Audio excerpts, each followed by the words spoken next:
кутмандуу күнүңөр менен.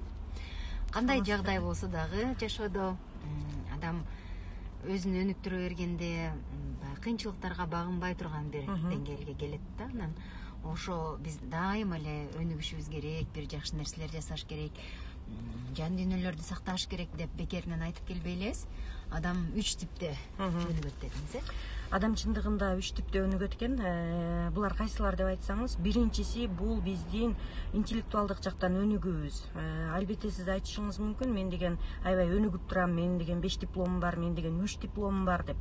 Бирок ар дайым айтып келебиз, диплом менен адам чектелбеш керек. Диплом алгандын баары укмуш бир маданияттуу деп айтуудан алыспыз. Андыктан өзүбүздү баягы базалык алган билимибизден сырткары дагы өзүбүздү өнүктүрүп туруш керек экенбиз. Күн сайын анткени бизде бардык шарт бар өнүккөнгө, ар кандай онлайн сабактар бар, же болбосо жолдо баратып бир адепсиз бир адамдан дагы толтура бир жакшы сабактарды алышыбыз мүмкүн, эгерде биз албетте позитивдүү көз караштуу болсок. Демек өзүбүз ачык болушубуз керек экен, жаңы нерселерди үйрөнгөнгө, кээ бир турмуштук тажрыйбаларды алганга, Ар дайым ооба, ар дайым биз кабыл алуу каналдарыбызды ачып коюшубуз керек, ар дайым туура кабыл алганга үйрөнүшүбүз керек. Мисалы үчүн бир эле нерсени адам 4 тараптан карай алат да. Бирөөсү болсо жакшынакай нерсени да негативдүү карай алат, бирөө болсо ушунчалык начар нерсени жакшы жагын карай алат деген сыяктуу. Андыктан биз ар дайым өнүгүүгө ачык болушубуз керек. Бул биринчи интеллектуалдык жактан өнүгүү. Экинчиси болсо бул руханий жактан өнүгүү. Руханий жактан өнүгүү дегенде чындыгында руханий жактан аябай алсыз болгон кишилерди айымдар арасында карай турган болсок, ошол боштукту толтурам деп ар тараптан изилдеп отуруп, жок дегенде биз сырткы келбетибизди өнүктүргөнгө аракет жасайт экенбиз. Ички боштукту толтуруу максатында, мисалы элестеткиле, аябай кирпиктерди чаптап алып, же болбосо бет түзүлүшүбүздү өзгөртүп, же дене түзүлүшүбүздү өзгөртүү менен руханий ачкачылыктын ордун толтурганга аракет жасайт экенбиз. Бирок тилекке каршы ал нерсе менен орундалбайт экен. Эгерде биз руханий жактан өзүбүздү өнүктүрбөй турган болсок, ал нерсени өмүр бою издеп келет экенбиз. Жан дүйнө деген негизи аябай маанилүү деп ойлойм. Себеби кайсыл бир турмуштун баскычтарына келгениңерде мындай карап көрсөңөр, бардык нерсеңер бар, материалдык жактан маселеңер жок. Ошол эле учурда балдарыңыз дагы бар, күйөөңүз дагы бар, бардык нерсеңиз бар болушу мүмкүн, бирок жетишпеген нерсе болот, бул сиздин жан дүйнөңүз да. Анан кээде мен бир адамдарды билем, өтө деле бай эмес, бирок ушунчалык бактылуу болуп татынакай жашашат да. Демек алар жан дүйнөлөрүн өстүрүп алган. Ооба, ошондуктан айтат да, жан дүйнөнүн абалы менен биздин сырткы келбетибиз качан дал келгенде адам бактылуу болот дейт да. Биздин деген жан дүйнөбүз менен сырткы келбетибиз дал келбегендиктен ар дайым бактылуулукту издеп жүрөт экенбиз да. Анан бактылуулукту таппагандан жок дегенде кымбат баалуу кийим алганга шашат экенбиз, же болбосо сырткы келбетибизди өнүктүргөнгө аракет жасайт экенбиз. Бирок ар дайым биз жан дүйнө менен жашай турган болсок, сырткы келбетибиз өзүнөн өзү жакшы бир жүзүбүзгө бир жылмаюу берилет экен, бактылуулук берилет экен. Сиз окшоп мындай жөнөкөй машина айдасак дагы 570 айдап аткандай болуп, Анан бул руханий жактан өнүгүү дедик. Үчүнчүсү болсо бул физиологиялык жактан. Эми ар дайым айтып келебиз, бир өлгөн жан менен тирүү жандын айырмасы бар да. Мисалы, бирөөнүн жаны бар, бирөөнүн жаны жок дегенде экөөнүн салыштырганда, раз бизге ошондой жандуулукту берген болсо, биз кыймылдаганга өзүбүздүн алыбыз жете турган болсо, биз эч качан ордубузда турбашыбыз керек. Бул демек эмне демек? Бул деген эгерде турган болсок, отурганды билели, отурган болсок, чуркаганды билели, кыскасы бул жашоодо ар дайым кыймылдуулук менен жүрө турган болсок, бул биздин өнүгүүбүздүн негизги себептери болот экен. Андыктан биз тирүү жан болгондон кийин биз ордубузда турбайлы, биз ар дайым чуркайлы, ар дайым бир жакшы жумуштарды аткаралы, ар дайым өзүбүздүн үстүбүздөн иштегенди билели да. Ошол сыяктуу эле ар дайым айтып келебиз, жанагы бир чыныдагы сууну же болбосо стакандагы сууну элестетиңиз деп айтабыз. Эгерде ал тура берсе, анын абалы кандай болот? А эгерде аккан сууну карасак, анын абалы кандай деген сыяктуу. Суу боюнча аябай жакшы бир маалымат бар. Мисалы үчүн жана турбалардан агып келген суу бар эмеспи? Ал ушунчалык кысылып, өзүнүн энергиясын жоготуу менен агып келет экен да. Биз мисалы үчүн раковинадан алган сууларыбыз дагы аны бир аз тыныгуу берип, сууну эс алдырып, анан иче турган болсок, айтат эмеспизби, адамдардын бир 75-80% организмин суу түзөт деп.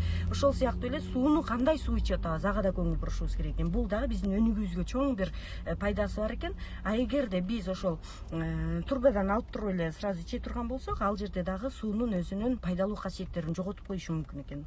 Андыктан сууна тыныгуу менен, сууну коюп, бир аз 1 саат болсун, жарым саат болсун, өзүнүн бир жакшы касиеттери пайда болгонго чейин тынч турган сууну ичкен. Бул адам баласынын организмине дагы чоң бир пайдасы бар экен да.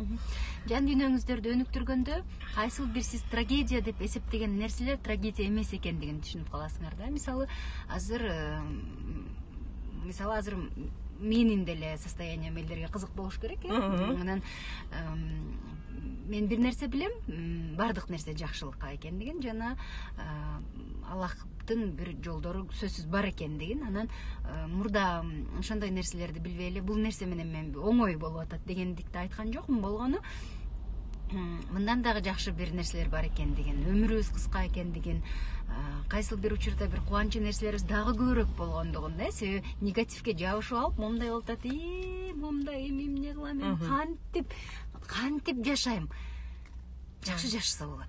Бирок чындыгында ошол жакшы жашаса болот, анан аны деген жакшы көрө билишибиз керек да, жакшы жашоо үчүн. Айтат эмеспи, сырткы терс, баягы сизге терс бир таасирин тийгизген нерселерди, ал сиздин башыңызда эле жашап аткан нерсе да, негизи караганда сырткы өзгөрүү жок дейт. Аны сен өзүң өзгөртөсүң дейт да. Мисалы үчүн бир нерсени көргөндө дагы ал жөнүндө жаман ойлогуң келсе жаман ойлойсуң, жакшы ойлогуң келсе жакшы ойлойсуң. Ал сенин тандооң дейт. Албетте ал жерде деңгээл керек. Адамдын деңгээлине жараша ойлонуусу болот да. А эгерде жан дүйнөсү жарды болгон кишилер ар дайым баягы негативдүү ойлогонго жакын болот да. А бирок ал кишилер тилекке каршы өмүр бою бактылуулукту издеп жүрүп өтөт да. Бүгүнкү күн, азыркы убакыт биз үчүн бакыт. Андыктан бактылуу болууну издөөнүн кереги жок. Ар бир жашап аткан мезгилиңиз ошол убакыт, бул бактылуулук деп санайм да.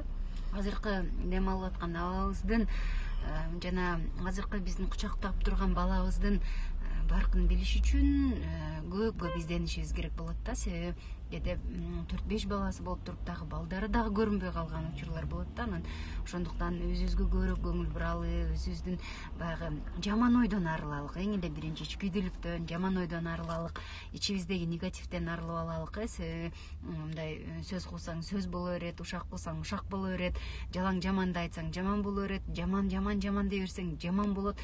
Жакшы бизге эч ким өзүнүн жакшы нерсесин бере албайт да. Ошондуктан бардыгына ыраазы болуу бул башка маселе да. Ошондуктан мен да ыраазымын жашоомо. Пандемияда кандай жаман нерселер болуп өттү, ошондой да болуп калуу бар эле. Аллахтын эртең дагы кандай болот күндөр, болорун билбейм, бирок жаман жакшы айтышып, мен максатка дагы аябай ыраазымын. Биз бир дагы мындай жаман жакшы айтышкан жокпуз. Демек бул баягы адамдын үстүнөн иштөөнүн натыйжасы деп билем. Себеби трагедия болуу, дагы кандай болуу. Себеби мен баягы кээде бар да, бир нерсе айткандан аябай коркосуң. Себеби кыз балалуу адам кызгасын такпаш керек, эркек балалуу адам эркек балагасын такпаш керек деп. Себеби сен балаң дагы, неберең дагы кандай тагдыр күтүп аткандыгын билбегендиктен эч кимге эч нерсе деп айта албайсың. Ошондуктан Кудайдан жалаң гана жакшы нерселерди суроо менен, анан адам карып баратканда дагы ошо бата менен каршы аябай маанилүү экен да. Биздин оозубуздан эмне чыгып атат. Себеби бүгүн Жазгүл Жаманкул аябай жакшы сөз айтты. Ичибизден 40тан өткөндөн кийин дейт, ичибизде эмне болсо ошол тешип чыгат дейт. Көрсө ичибиздеги кандай болуп тешип чыгып атат, эмнелер тешип чыгып атат, ошолорго маани берип, анан жакшы адам болууга эле умтула берели. Себеби көрүп атат, турмуш бизди көргөзүп атат, ким кандай экенин, эмне болуп атат, ким дос экенин, ким душман экенин, ким аягына чейин тура аларын, ким аягына чейин тура албасын, ким сизди кандай деп айтып атат. Ким эмне деп айтса дагы таарынбаганга чакырам. Таарынбаңыз, жашооңузду, өз жашооңузду кирдетпеңиз. Себеби бир чоң токойдун ичинде, жапжашыл бир үйдүн ичинде жашап калыш бул сиздин колуңузда болот да. Бирок сырттан баягы оңой эле бирөөнү жамандап койгон же болбосо оңой эле бирөөгө сын таккан кишилер бар эмеспи? Мен айтат элем да, эгерде сын пикирдин астында сиз жаткан болсоңуз, демек баягы мөмөлүү даракка сөзсүз бир таш ыргытылат дегендей, жакшы кишилердин аркасына сөзсүз бир ушундай бир негатив сөздөр сүйлөнүшү мүмкүн. Кандай болгон күндө дагы ар бир адамдын өзүнүн эрки, сүйлөгөн, бирок деңгээлге жараша. Сиз азыр убактыбыз бүтүп баратат, бир нерсени айтып коелу. Бул күндөр өтөт. Азыр кандай учурда болсоңуз дагы бул дагы күндөр өтөт. Сөзсүз адамдын өмүрүндө алтын аяктан суу ичет. Күнүңүздөр жакшы өтсүн, баарыңыздарды жакшы көрөбүз. Өмүрлүү болуңуз.